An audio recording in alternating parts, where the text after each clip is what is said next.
What's up, class 10th? Welcome back to your YouTube channel. In this part, we are going to discuss about your digestive system. So let us begin.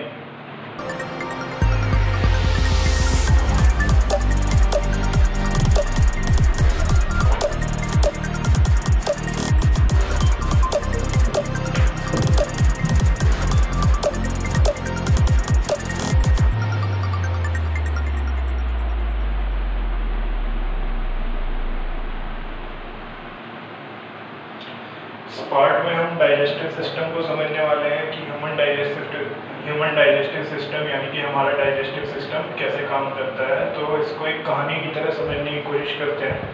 और ये कहानी है आपकी favourite cheese pizza की। किसकी कहानी है ये? पिज़्ज़ा। ठीक है,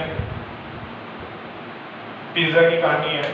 पिज़्ज़ा हमारे माउथ में जब हम उसको खाते हैं, फूड को इंजेस्ट करते हैं, तो वो इस पाथ के थ्रू जाता है पूरा का पूरा। ये हमारी बॉडी का पूरा डाइजेस्टिव सिस्टम है जो यहाँ पे आपको शो हो रहा है। इस पाथ के थ्रू यहाँ से ट्रेवल करता है, यहाँ पे आएगा, उसके बाद ये वाला पाथ, फिर ये वाला पाथ, और ये इस तरह से घूम घूम के इधर से आउट हो जाएगा। ठीक है ना। तो ये किसकी कहानी है? पूरी पिज़्ज़ा की। पिज़्ज़ा की जर्नी कहाँ से शुरू हुई? माउथ से शुरू हुई, और माउथ से जाते जाते उसके साथ बीच में क्या क्या हुआ हम वो सब पढ़ने वाले हैं। क्लियर है? चलो देखो क्या है, पहले तो समझ लेते हैं कि पिज़्ज़ा के रास्ते में आने कौन कौन वाले हैं। ये सबसे पहला जो पार्ट है वो क्या है? माउथ। क्या है? माउथ। तो पिज़्ज़ा जो सबसे पहले हमने स्टार्ट किया, पिज़्ज़ा की एंट्री कहाँ से हुई? माउथ से हुई। ठीक है। माउथ के अंदर कुछ ग्लैंड्स मिलेंगे जिनका नाम है सलाइवरी ग्लैंड्स। क्या नाम है उस ग्लैंड का? सलाइवरी ग्लैंड एक तरह से ये समझिए हमारी बॉडी में जो भी कोई चीज़ सिक्रीट होती है, जो भी कोई चीज़ हमारी बॉडी में सिक्रीट होती है, उसको सिक्रीट करने के लिए जो सिस्टम है वो क्या है? ग्लैंड्स है। ठीक है, उसको क्या बोलते हैं? ग्लैंड्स बोलते हैं। राइट। तो पिज़्ज़ा माउथ से शुरू हुआ। माउथ में उन्हें कौन मिलेगा? Salivary glands. कुछ ना कुछ काम होगा उसका, उसकी जर्नी शुरू हो चुकी है। फिर वो इस लंबी सी ट्यूब से नीचे आएगा जिसका नाम क्या रखा हमने? ईसोफेगस। क्या नाम रखा है? ईसोफेगस। ठीक है, ये जो लंबी सी ट्यूब आपको दिख रही है इसका क्या नाम है? ईसोफेगस। क्लियर है ये चीज़? इसके बाद स्टमक। ये जो आपको जे शेप का दिख रहा है इसको क्या बोलते हैं? स्टमक। स्टमक की शेप कैसी होती है? जे शेप। ठीक है। इसके बाद बीच में यहाँ पे आपको क्या ध्यान रखना है कि पिज़्ज़ा के रास्ते में नहीं पड़ेंगे, लेकिन ये कुछ पड़ोस के गांव हैं जिनके बारे में आपको याद रखना है। क्या है वो? एक का नाम है लीवर और एक का नाम है पेनक्रियास। मतलब पिज़्ज़ा ना लीवर के पास जाएगा ना ही पेनक्रियास के पास जाएगा। पिज़्ज़ा कहाँ है? स्टमक के अंदर है। ठीक है ना। लीवर और पेनक्रियास स्टमक के आसपास वाले कोई गांव है। ठीक है ना, जो उससे अटैच है। क्लियर है? इसके बाद जो फूड जो आपका पिज़्ज़ा है, अब वो यहाँ से निकल के इसके अंदर आएगा जिसको बोलते हैं स्मॉल इंटेस्टाइन। ये क्या कहलाता है? Small intestine. ठीक है। तो ये देखो काफ़ी ज़्यादा फोल्डेड है। ये स्मॉल इंटेस्टाइन क्या है? बहुत ज़्यादा फोल्डेड है। इसके बाद स्मॉल इंटेस्टाइन से पिज़्ज़ा कहाँ जाएगा? आपकी एक और इंटेस्टाइन में जिसका नाम क्या है? Large intestine. ठीक है। तो लार्ज इंटेस्टाइन में जाने के बाद उस पिज़्ज़ा के साथ जो कुछ भी होगा उसके बाद वो फाइनली लार्ज इंटेस्टाइन के एंड पार्ट पे आएगा। उस एंड पार्ट को बोलते हैं रेक्टम। वो एंड पार्ट क्या कहलाता है? Rectum. And then finally anus के थ्रू जो उस पिज़्ज़ा का वेस्ट मटेरियल होगा वो आउट हो जाएगा। ठीक है ना। तो जो भी हमारा प्रोसेस है पिज़्ज़ा को कंज्यूम करना और उसके बाद उस वेस्ट मटेरियल को एक्सक्रीट आउट करना, ये हमारा पूरा किस में आता है? डाइजेस्टिव सिस्टम में आता है। क्लियर है? तो काफ़ी लंबा प्रोसेस है, थोड़ी लंबी होने वाली है वीडियो। तो इसको डिटेल में समझते हैं टॉपिक को कि जर्नी में एक एक स्टेज पर जाके क्या क्या पिज़्ज़ा के साथ हुआ। क्लियर है? चलो पढ़ते हैं। तो पिज़्ज़ा जो सबसे पहले किस में एंटर किया? माउथ में एंटर किया। ये जितनी सारी चीज़ें मैंने आपको बताई है ना, ये जो पूरी लंबी सी कैनाल दिख रही है आपको, ये ट्यूब दिख रही है, इसको बोलते हैं ह्यूमन एलिमेंट्री कैनाल, ये क्या कहलाती है? ह्यूमन एलिमेंट्री कैनाल, जो कि लगभग 9 मीटर लॉन्ग होती है। कितनी लंबी? 9 मीटर। 1 मीटर लगभग इतना होता है, तो 9 मीटर मान लो, बहुत लंबा होगा। और ये 9 मीटर यहाँ से लेके यहाँ तक का पार्ट हमारा पूरा का पूरा कवर करती है। तो इतना पार्ट कैसे कवर कर पाती है? तो ये देखो, ये जो हमारी स्मॉल इंटेस्टाइन है, ये कितनी ज़्यादा फोल्डेड है, बहुत ज़्यादा फोल्डेड है। ये अगर आप एक्सपेंड करो, इसको खोलने की कोशिश करो, तो ये स्मॉल इंटेस्टाइन ही 6 मीटर की आती है। कितनी मीटर की? 6 मीटर की, यानी कि ये पूरा पाथ जो है उसमें 6 मीटर, 9 मीटर का तो पूरा पाथ है, 6 मीटर क्या है? खाली स्मॉल इंटेस्टाइन ने कवर कर रखा है। तो इतना ज़्यादा पार्ट हमारे, इतनी ज़्यादा लेंथ हमारे बॉडी के अंदर कैसे आ सकता है? क्योंकि वो काफ़ी ज़्यादा फोल्डेड है, कई बार फोल्ड हुआ है। ठीक है, इसके बाद लगभग 1.5 मीटर की लार्ज इंटेस्टाइन। ठीक है, लार्ज इंटेस्टाइन की लेंथ कितनी है? लगभग 1.5 मीटर। पूरी लेंथ, ये जो पूरा पाथ है यहाँ से यहाँ तक, यहाँ से यहाँ तक, ये सारा 9 मीटर का, जिसमें लगभग 6 मीटर स्मॉल इंटेस्टाइन और लगभग 1.5 मीटर लार्ज इंटेस्टाइन। ठीक है, अब एक डाउट ये भी आता है, आपके मन में भी आ रहा होगा शायद, कि ये इतनी बड़ी है, लगभग 6 मीटर की है, फिर इसको स्मॉल इंटेस्टाइन बोलो, और ये छोटी है 1.5 मीटर की, फिर इसको लार्ज इंटेस्टाइन क्यों बोलो? तो ये जो लार्ज और स्मॉल नाम पड़ा, ये इनकी विड्थ के बेस पे पड़ा। देखो, ये विड्थ, इसकी जो चौड़ाई है वो काफ़ी कम है, और लार्ज इंटेस्टाइन की चौड़ाई देखोगे तो वो काफ़ी ज़्यादा है ना।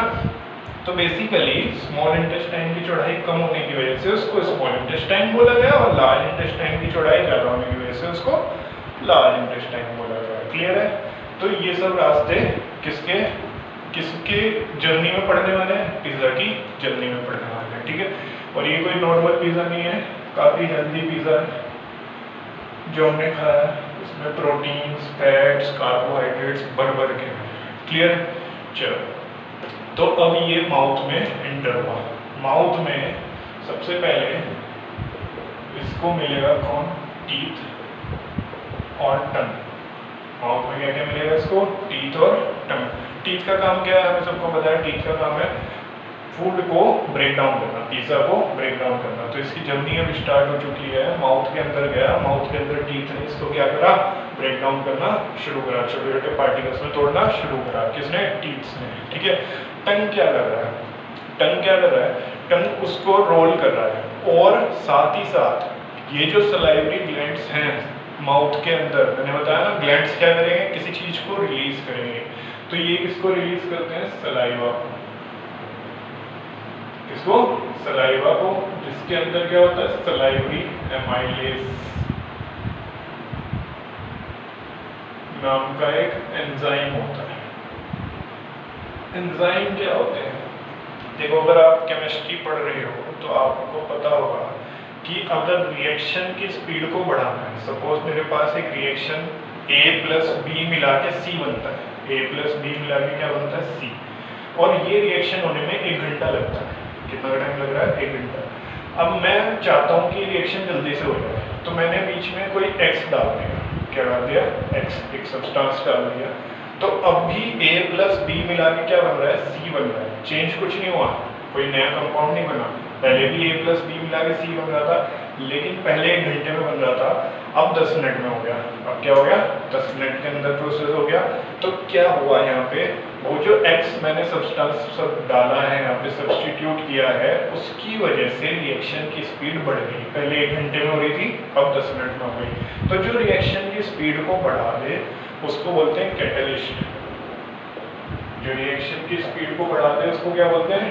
कैटलिस्ट। ऐसे ही कैटलिस्ट हमारी बॉडी के अंदर भी होते हैं, जिनको बोलते हैं बायोकैटलिस्ट। क्या हो? बायोकैटलिस्ट, जो कि रिएक्शन की स्पीड को बढ़ा देंगे, और उनका नाम क्या रखा हमने? एंजाइम। वो क्या कहलाएंगे? एंजाइम। ठीक है, तो मैंने आपको क्या बताया कि बायोकैटलिस्ट हमारी बॉडी के अंदर कुछ ऐसे एंजाइम्स हैं जो कि रिएक्शन की स्पीड को बढ़ा देते हैं। तो वो अलग अलग टाइप के एंजाइम्स होते हैं, जिसमें सबसे पहला एंजाइम हमारे पास कौन सा है? सलाइवरी एमाइलेज, जो कि कौन रिलीज करता है? सलाइवरी ग्लैंड्स, जो कि किसके अंदर होते हैं? माउथ के अंदर होते हैं। ठीक है, इस एंजाइम का काम है, सलाइवरी एमाइलेज का काम है सलाइवरी एमाइलेज का क्या काम है? सलाइवरी एमाइलेज क्या करता है?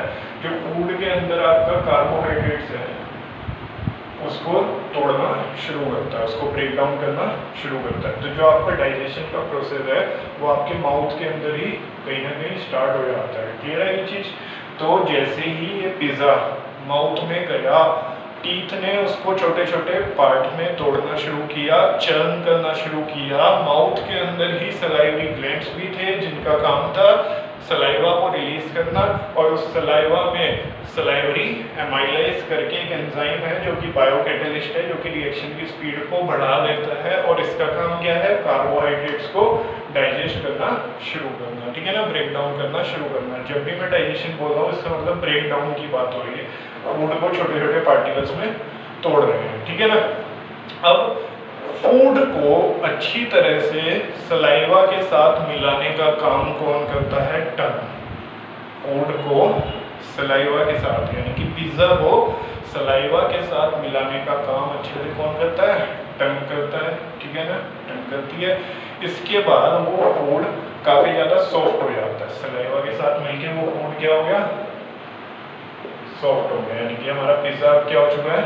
सॉफ्ट हो चुका है। अब मैं उसको पिज़्ज़ा नहीं बोलूँगा, अब मैं उसको नया नाम दूंगा जो कि क्या नाम है? बोलस। अब पिज़्ज़ा का क्या नाम पड़ गया? बोलस। कब पड़ेगा बोलस नाम? जब पिज़्ज़ा किसके साथ मिक्स हो चुका है? सलाइवा के साथ मिक्स हो चुका है। अच्छे से मिक्स करने का काम किसका? टंग का, ठीक है। अब फूड काफ़ी ज़्यादा, यानी कि पिज़्ज़ा काफ़ी ज़्यादा सॉफ्ट हो गया है और उसको क्या नाम पड़ गया? बोलस, ठीक है। अब वो फूड माउथ से नीचे उतर के इस पाइप के थ्रू स्टमक तक जाएगा। ये जो पाइप है इसके थ्रू नीचे उतर के स्टमक तक जाएगा, और इस पाइप का नाम क्या है? ईसोफेगस। क्या नाम है इस पाइप का? ईसोफेगस। क्लियर है? इस पाइप के अंदर ना कॉन्ट्रैक्शन और एक्सपेंडेशन होती है। कॉन्ट्रैक्शन और एक्सपेंडेशन का मतलब क्या है? ये कॉन्ट्रैक्ट भी करता है, एक्सपेंड भी। Contract expand, contract expand, contract expand, contract expand. देखो, contract expand, contract expand, contract expand, क्या मूवमेंट हो रहा है? बिल्कुल हो रहा है। तो यही कॉन्ट्रैक्शन और एक्सपेंडेशन की वजह से पिज़्ज़ा जो है मूव करता हुआ ईसोफेगस के थ्रू कहाँ आ जाएगा? स्टमक में आ जाएगा। तो ये क्या कर रहा था? ईसोफेगस कॉन्ट्रैक्शन और एक्सपेंडेशन, कॉन्ट्रैक्शन एंड एक्सपेंडेशन, जिसकी वजह से फूड क्या कर रहा था? मूव कर रहा था। और इसी मूवमेंट को बोलते हैं peristaltic movement. Peristaltic movement. Oesophagus के कॉन्ट्रैक्शन और एक्सपेंडेशन को ही क्या बोला जाता है? पेरिस्टाल्टिक मूवमेंट बोलते हैं, जिसकी वजह से फूड क्या करता है? नीचे की साइड ट्रांसफर होता है और कहाँ पहुँच जाता है? स्टमक में पहुँच जाता है, ठीक है। ये ग्रेविटी की वजह से नहीं होता कि आप सीधे खड़े हो, आपने फूड खाया इसलिए वो स्टमक में पहुँच गया। अगर आप खाना खाने के बाद लेट भी गए या उल्टे भी हो गए तब भी क्या होगा? ईसोफेगस कौन सा मूवमेंट करेगा? पेरिस्टाल्टिक मूवमेंट करेगा, और धीरे धीरे फूड कॉन्ट्रैक्ट एक्सपेंड होते हुए कहाँ पहुँचेगा? स्टमक में ही पहुँचेगा। क्लियर है ये चीज़? तो अब ये जो पिज़्ज़ा अब जो बोलस बन चुका है ये कहाँ गया? स्टमक के अंदर आ गया, ठीक है। यहाँ तक क्लियर है सारी चीज़ें? अब स्टमक के अंदर तीन चीज़ें रिलीज होती हैं, उनको बोलते हैं गैस्ट्रिक जूसेस। बेसिकली स्टमक के अंदर भी ग्लैंड्स होते हैं जिनको कहते हैं गैस्ट्रिक ग्लैंड्स। क्या कहलाते हैं वो? Gastric glands. ये गैस्ट्रिक ग्लैंड्स, इनके पास तीन चीज़ें होती हैं, ठीक है। तो आपको ध्यान रखनी है ये तीनों चीज़ें। एक का नाम है पेप्सिन, एक का नाम है HCl और एक का नाम है म्यूकस। आपका पिज़्ज़ा घूमता हुआ अभी तक दो जगह हो रहा है, वो माउथ के थ्रू और इसोफेगस के थ्रू। अब वो कहाँ पहुँच चुका है? स्टमक में। स्टमक में उसको कौन कौन मिला? स्टमक में उसको तीन चीज़ें मिली, पेप्सिन, HCl और म्यूकस, ठीक है। पेप्सिन का काम है break down of proteins. Pepsin क्या करता है? Breaking down of proteins. इस पिज़्ज़ा के अंदर जो काफ़ी हेल्दी था, इस पिज़्ज़ा के अंदर जो भी प्रोटीन्स हैं उनको तोड़ने का, उनको ब्रेक डाउन करने का काम कौन करता है?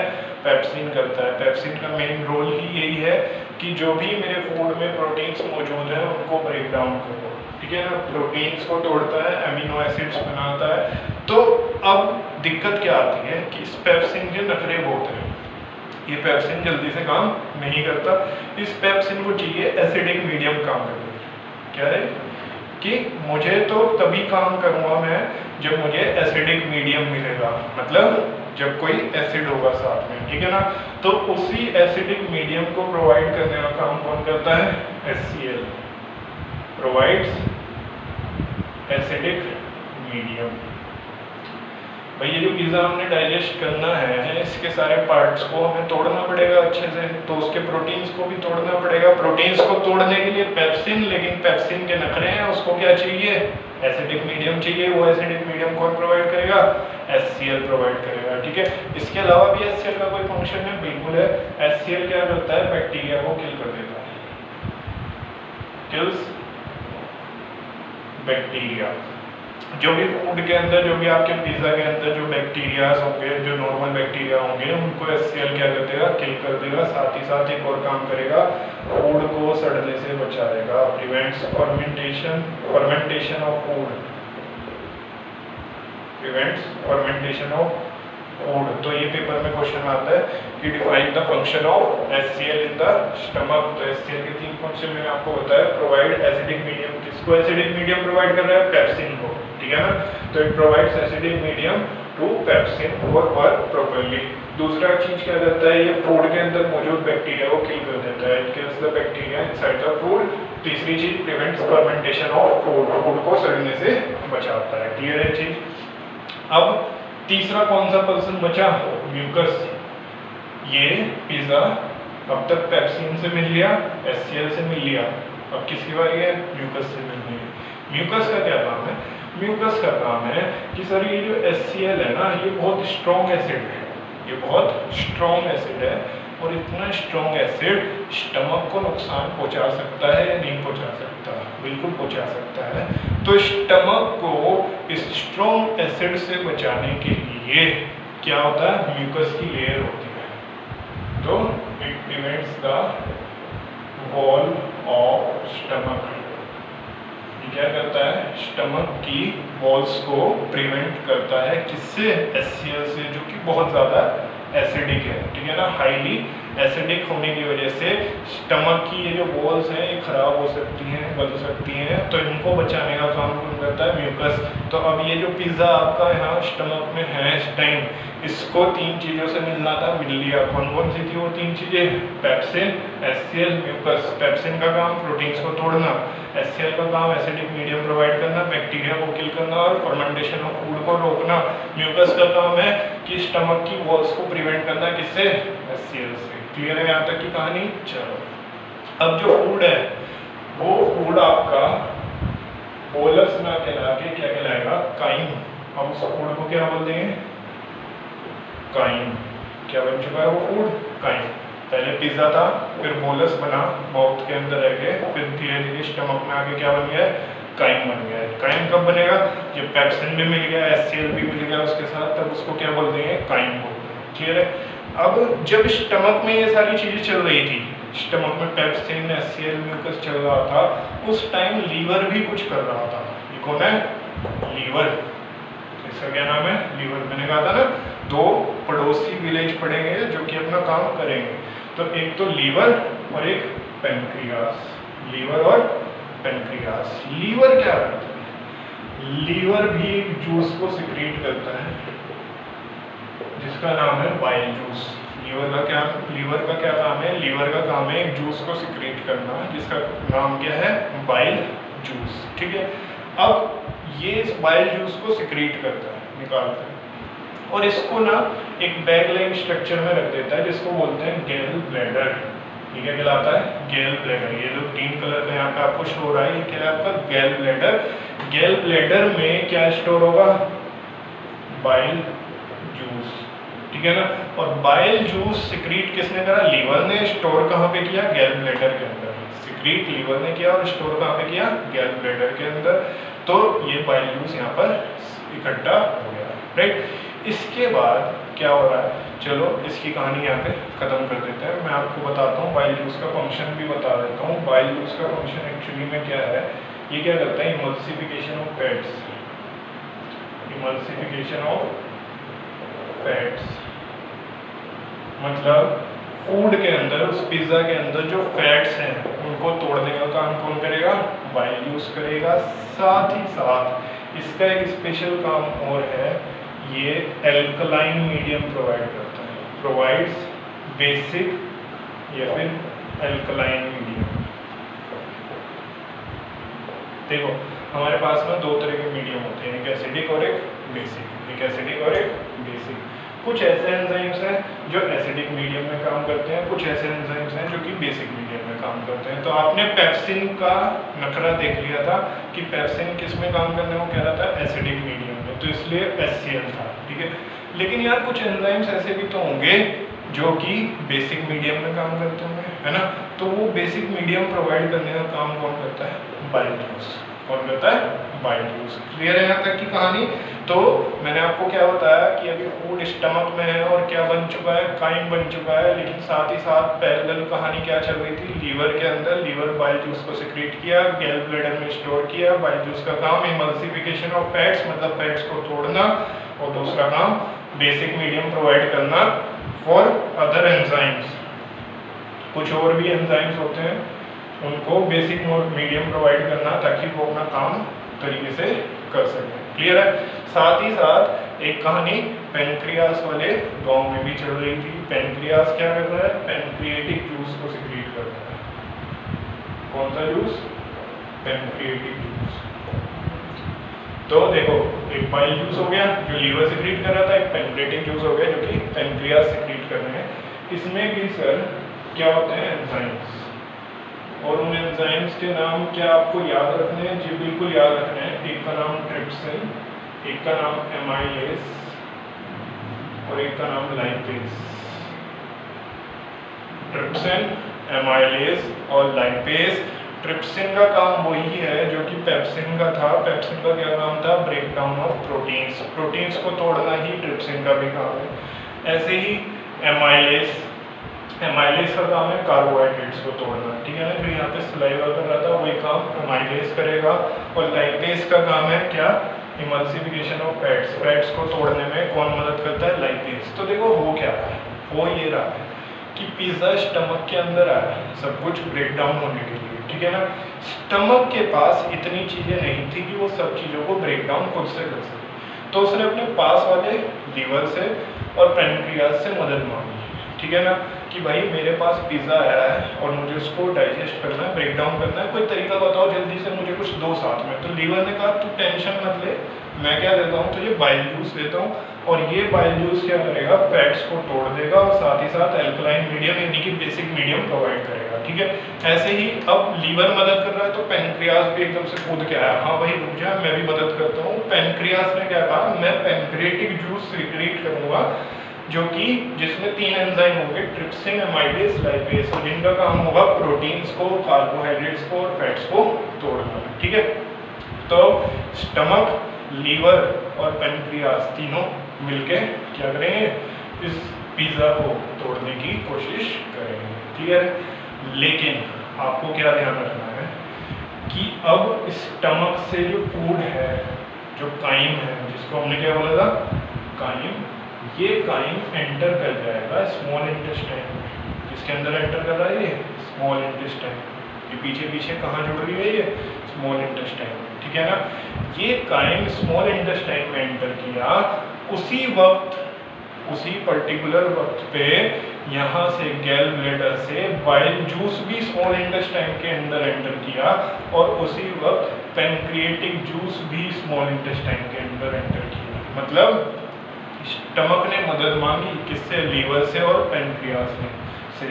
उन्होंने कहा हम मदद कर देंगे, मेरे पास बाइल जूस है, मेरे पास पेनक्रिएटिक जूस है, लेकिन हम मदद कहाँ करेंगे, स्मॉल इंटेस्टाइन के अंदर, ठीक है। तो स्मॉल इंटेस्टाइन के अंदर यहाँ से फूड आया, स्टमक से क्या आया, फूड किस फॉर्म में, काइम की फॉर्म में, क्लियर है। काइम की फॉर्म में फूड यहाँ पे एंटर कर गया। ठीक है। लीवर से, जिसने लीवर ने क्या कर रखा था, गैल ब्लैडर के अंदर बाइल जूस को स्टोर कर रखा था, बाइल जूस भी स्मॉल इंटेस्टाइन में आया, स्टमक में नहीं गया, वो कहाँ आया, स्मॉल इंटेस्टाइन में। ऐसे ही पेनक्रिएटिक जूस भी स्टमक में ना जाके कहाँ आया, स्मॉल इंटेस्टाइन में आया। अब तीनों चीज़ें मिल गई हैं, फूड जो स्टमक से आ रहा है, बाइल जूस जो गैल ब्लैडर से आ रहा है, और पेनक्रिएटिक जूस जो कि पेनक्रियास से आ रहा है। अब बाइल जूस अपना काम करेगा, पेनक्रिएटिक जूस अपना काम करेगा, ठीक है, और फूड को ब्रेक डाउन करना शुरू करेगा, ठीक है। इसके बाद स्मॉल इंटेस्टाइन में आने के बाद, स्मॉल इंटेस्टाइन में आने के बाद यहाँ पर इसके पास होते हैं इंटेस्टिनल ग्लैंड्स, इंटेस्टिनल ग्लैंड्स, ठीक है, जो कि इंटेस्टिनल जूसेस को सिक्रीट करते हैं, इंटेस्टिनल जूसेस को सिक्रीट करते हैं।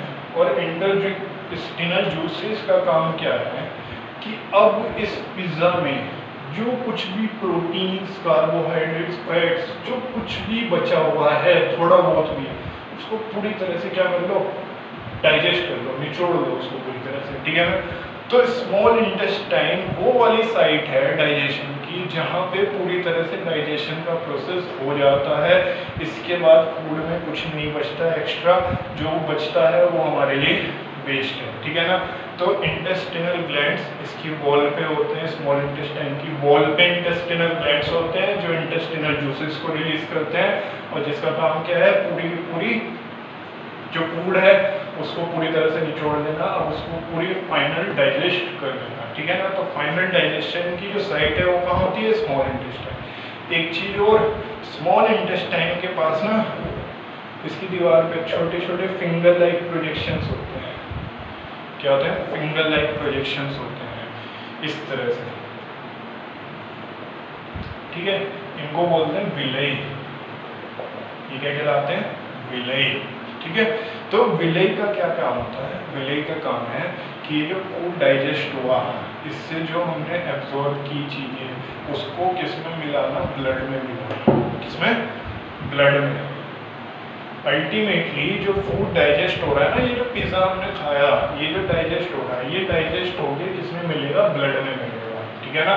तो ये जो सारी चीज़ें आपने ब्रेक डाउन करी, डाइजेस्ट करी, ये अल्टीमेटली किसमें मिलेगी, ब्लड में। और ब्लड में मिलाने का काम विलई, फिंगर लाइक प्रोजेक्शंस होते हैं, फिंगर जैसी दिखती हैं, और कहाँ होती हैं, स्मॉल इंटेस्टाइन की वॉल्स पे होती है, ठीक है। क्लियर है ये चीज़। तो विलई का क्या काम है, फूड को एब्जॉर्ब करना, जो डाइजेस्टिव फूड है उसको एब्जॉर्ब करना और उसको किसमें मिला देना, ब्लड में। तो यानी कि यहाँ से यहाँ तक इस पिज़्ज़ा के साथ इतना कुछ हुआ कि वो इतने छोटे पार्टिकल्स में टूट चुका है कि वो अब किसमें कन्वर्ट हो गया है, इतने छोटे पार्टिकल्स में टूट गया है कि अब वो किसमें मिक्स हो सकता है, ब्लड में मिक्स हो सकता है। क्लियर है यहाँ तक। इसके बाद वो जो पिज़्ज़ा, बचा कुचा पिज़्ज़ा जो अनडाइजेस्टेड रह गया, जिसका कोई यूज़ नहीं है, जिसमें कुछ भी नहीं बचा, वो लार्ज इंटेस्टाइन के अंदर आएगा। लार्ज इंटेस्टाइन का काम है कि अगर उस पिज़्ज़ा में, उस फूड में थोड़ा बहुत एक्सेस वाटर है, जो वाटर हमारी बॉडी को ज़रूरत है, तो वो उसमें से उस वाटर को एब्जॉर्ब कर लेगा। क्या करेगा, अगर उस पिज़्ज़ा में, उस फूड में एक्स्ट्रा वाटर है तो वो उसको एब्जॉर्ब कर लेगा इस पाथ में आते आते, ठीक है ना। लार्ज इंटेस्टाइन का काम खत्म। एक चीज़ आपको और बताता हूँ, यहाँ पे आपको एक छोटा सा पार्ट मिलेगा, अपेंडिक्स, ठीक है। तो ये छोटा सा पार्ट है ना, अपेंडिक्स, इसका कोई काम नहीं है एक्चुअली में, ठीक है। इसका कोई एक्चुअल फंक्शन नहीं है, बल्कि ये दिक्कत ही करता है। कई बार आपने सुना होगा अपेंडिक्स का ऑपरेशन हो रहा है। तो अपेंडिक्स क्या है, बेसिकली एक छोटा सा पार्ट है इंटेस्टाइन के अंदर जो इस तरह से निकला हुआ है। फिलहाल इसका कोई काम नहीं है। इवोल्यूशन वाले चैप्टर के अंदर देखेंगे कि शायद पहले इसका कोई काम रहता होगा, अब कोई इसका काम नहीं है, ये चेंज होता जा रहा है धीरे धीरे और ये पूरी तरह से खत्म हो जाएगा, है ना।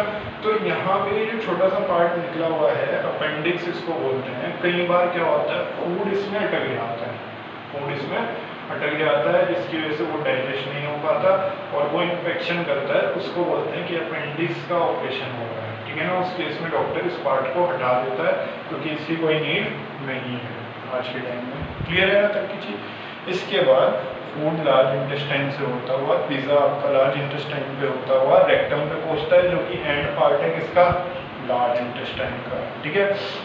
उसके बाद जो कि अनडाइजेस्टेड फूड है, जिसका कोई यूज़ नहीं है, जिसमें कोई भी हमारा बेनिफिशियल मटेरियल नहीं है, वो एनएस के थ्रू आउट हो जाता है। तो अनडाइजेस्टेड फूड जो हमारा है वो सारा हम एक्सक्रीट आउट कर देते हैं। ठीक है, बेसिकली ये हमारा सारा का सारा डाइजेस्टिव सिस्टम था। इस तरह से पिज़्ज़ा के साथ बीच में हमारी बॉडी के अंदर ये सब कुछ होता है। क्लियर है? तो पिज़्ज़ा कहाँ से चला था? हेल्दी पिज़्ज़ा माउथ से टीथ और टंग फटाफट से उसको काटा, उसको छोटे पार्टिकल्स में किया, सलाइवरी ग्लैंड सलाइवा को रिलीज किया, सलाइवरी एमाइलेज को रिलीज किया, उसको फूड को टंग ने अच्छे से सलाइवा के साथ मिला दिया। यहीं पे कार्बोहाइड्रेट्स टूटने शुरू हो गए, यहीं पे डाइजेशन शुरू हो गया। उसके बाद ईसोफेगस के थ्रू नीचे आना शुरू हुआ। ईसोफेगस का काम कॉन्ट्रैक्शन और एक्सपेंडेशन, जिसकी वजह से फूड क्या करता है?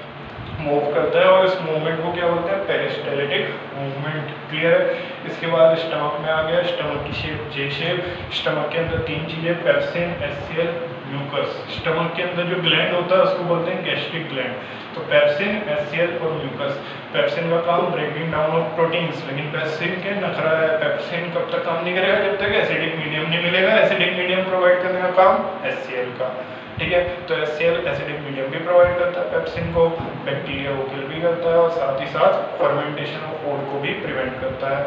लेकिन एचसीएल काफ़ी हाईली एसिडिक है, तो उसको उसकी वजह से स्टमक की वॉल्स को कुछ नुकसान न पहुंचे। एक काम कौन देखता है? म्यूकस। म्यूकस क्या होता है? Prevents the walls of the stomach. Clear है? जब स्टमक में फूड काइम बन रहा था तब लीवर भी काम कर रहा था और पेनक्रियास भी काम कर रहा था। लीवर बाइल जूस को सिक्रीट कर रहा था, पेनक्रियास पेनक्रिएटिक जूस को सिक्रीट कर रहे थे। बाइल जूस का काम है फैट्स को तोड़ना और बेसिक मीडियम प्रोवाइड करना, ताकि और भी एंजाइम्स काम कर सकें। पेनक्रिएटिक जूस के अंदर तीन एंजाइम्स, ट्रिप्सिन, एमाइलेज और लाइपेज, जिनका काम क्या है? प्रोटीन्स, फैट्स और कार्बोहाइड्रेट्स को तोड़ना। ये बाइल जूस गॉल ब्लैडर में स्टोर होता है। उसके बाद स्टमक से फूड कहाँ गया? स्मॉल इंटेस्टाइन में। गॉल ब्लैडर से बाइल जूस आया, पेनक्रियास से पेनक्रिएटिक जूस आया, सब मिल गए और अपना अपना काम करने लगे। स्मॉल इंटेस्टाइन में अगर अभी फूड में कुछ बचा है तो स्मॉल इंटेस्टाइन में इंटेस्टिनल ग्लैंड्स होते हैं जो कि इंटेस्टिनल जूसेस को रिलीज करते हैं, और जो कि फाइनल फुल डाइजेशन का प्रोसेस यहाँ पे खत्म हो जाता है। जो कुछ भी बचा है उसको सबको वो निचोड़ देते हैं। ठीक है, साथ ही साथ स्मॉल इंटेस्टाइन की वॉल्स पे छोटे छोटे फिंगर लाइक प्रोजेक्शंस होते हैं जिनको विलाई बोलते हैं, और विलाई का काम क्या है? उस डाइजेस्टेड फूड को एब्जॉर्ब करना और उसको ब्लड के साथ मिक्स कर देना। क्लियर है ये चीज़? इसके बाद स्मॉल इंटेस्टाइन से सब कुछ होने के बाद लार्ज इंटेस्टाइन में फूड जाता है, जहाँ पे एक्सेस वाटर उसका एब्जॉर्ब हो जाता है, एंड पार्ट पे पहुँचता है रेक्टम पे, और रेक्टम के बाद एनएस के थ्रू अनडाइजेस्टेड फूड आउट हो जाता है। क्लियर है? तो आई होप आपको ये डाइजेस्टिव सिस्टम क्लियर होगा, पिज़्ज़ा के साथ रास्ते में क्या क्या होगा। क्लियर है ये सारी चीज़ें? तो अगर आपको वीडियो पसंद आई है तो इसको लाइक करो, अपने सभी फ्रेंड्स के साथ शेयर करो, कमेंट करके बताओ वीडियो कैसी लगी। ठीक है ना? Thank you everyone, have a nice day.